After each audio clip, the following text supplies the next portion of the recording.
आज कितने सारे इस्लामी मुमालक हैं, लेकिन क्यों नहीं नाम लेते गजा का, क्यों नहीं फलस्तीन का नाम लेते?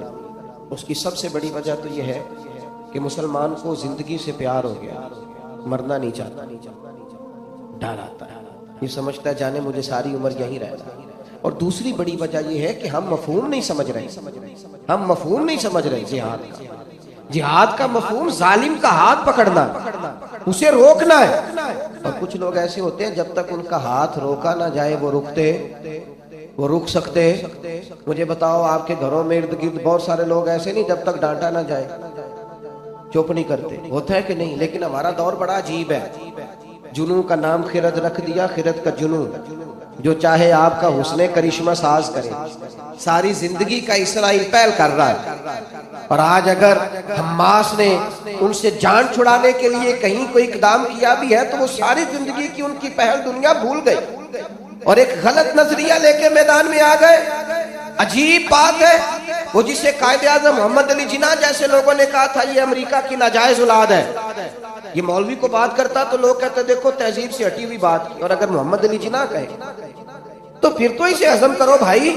लेकिन हमारी आंखें नहीं खुलती, हमें शऊर नहीं आता, हम मामला फहम नहीं है, हम तदब्बुर नहीं करते कि हमारा दीन हमें क्या कहता है।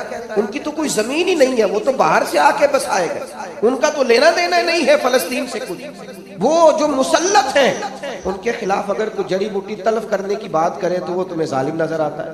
वो शेख सादी रहमतुल्लाह अलैह रास्ते में जा रहे थे तो कुत्ता पड़ गया हजरत सादी को, तो अपने दिफा के लिए उन्होंने ईंट उठाना चाहिए जमीन से। तो ईंट जो थी वो बारिश की वजह से ना आधी जमीन के अंदर धसी हुई, बाज़-औक़ात कहीं रोड़ा ईंट पड़ी रहे ना उसके मिट्टी चढ़ जाती है। तो हजरत वो ईंट उठाने लगे तो आधी जमीन के अंदर थी, कुत्ता पड़ गया, ईंट उठाना है तो आधी जमीन के अंदर है। तो हजरत सादी कहने लगे कैसा अजीब दौर आया, कुत्ते खुले छोड़ दिए हैं, ईंटें बांध दी, जो बांधने वाली चीज थी उसे खुला छोड़ दिया और जिसे खुला छोड़ना चाहिए था मेरे ख्याल नहीं समझ आई आपको। कुत्ते खुले छोड़ दिए और ईंटें। अजीब बात है ना, जिन लोगों को सपोर्ट करना चाहिए था फलस्तीन के मजलूमों को, उनके बारे में बात करते सहमते हैं इस्लामी हुक्मरान। और थोड़ी देर की है तुम्हारी हुकूमतें, सदा बादशाही रब ताला, तुम कमजोर हो गए हो, तुमने अपने आप को बुज़दिल बना लिया। तो हुजूर रहमत है, जिहाद भी रहमत।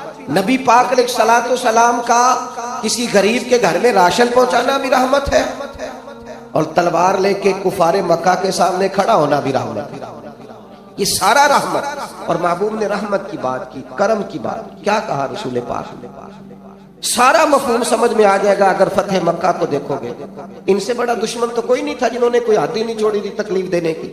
लेकिन ये मेरे महबूब का तरीका है। हुजूर अलैहिस्सलातु सलाम मक्का में दाखिल हो रहे थे तो फरमाया जो बंदा अबू सुफियान के घर में दाखिल हो जाएगा उसे भी कुछ नहीं कहेंगे, जो तलवार नहीं निकालेगा उसे भी कुछ नहीं कहेंगे। ये बहुत बड़े मुजरिम है, इन्होंने बड़ा सताया है, तकलीफ दी है।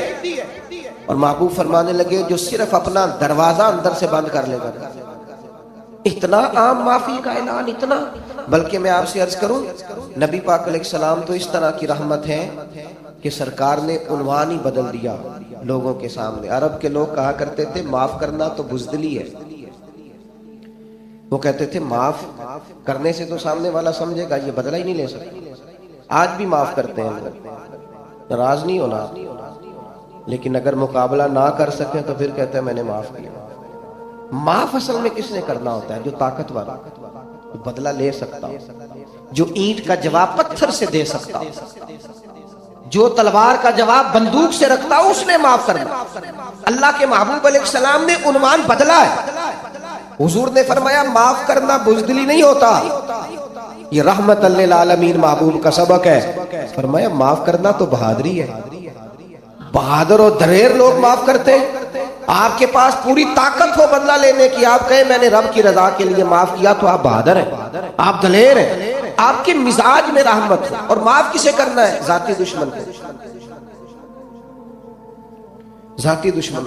ये जो रोज रहमत की बातें करते हैं ना और रोज बड़े बड़े अच्छे लेक्चर देते हैं, इनका पता तब चलता है जब इनका जाती दुश्मन सामने आता है। हम तो जिद पाल लेते हैं, जिद हो गई थी किसी वक्त ना, हो गई थी बेटे के ससुराल वालों से, कभी गलती हो गई थी, कोई कर दिया था उन्होंने, सारी जिंदगी उनकी बेटी ने हिसाब दिया। तकलीफ सही है पर हमारी जिद खत्म हुई होगी, गलती इंसान थे, भूल गए, ज्यादती हो गई, लेकिन सारी जिंदगी वो बेटी बेचारी यहाँ उस एक गलती का खमियाजा भुगतती रही। वो जो रहमत की बात करने वाले थे, हमारे उस्ताद साहब जब कुछ लोग फारिग होते ना इदारे से, और जिनको वो बतौरे उस्ताद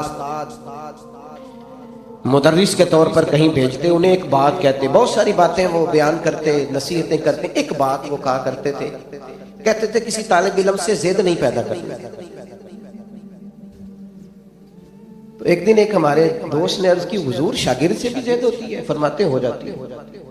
आपने उसको डांटा मारा, वो ले आया अपने वालिदैन को, या उसने कमेटी को बता दिया, अब आपको बुरा लगा, सारी जिंदगी के लिए जिद पाल लेते। बहुत सारे तलबा का मुस्तकबिल तबाह हो जाता है इस जिद में कि स्कूल के टीचर ने या इदारे के टीचर ने, इल्ला माशाल्लाह साहब ने नहीं, उसने जिद पाल ली, हर बात में उसे रुसवा करना, बेइज्जत करना। तबीयत नहीं है माफ करने की, मिजाज नहीं है माफ करने, जिद बना ले। कभी माफ भी करते हैं लेकिन माफ करते हैं दिल से नहीं।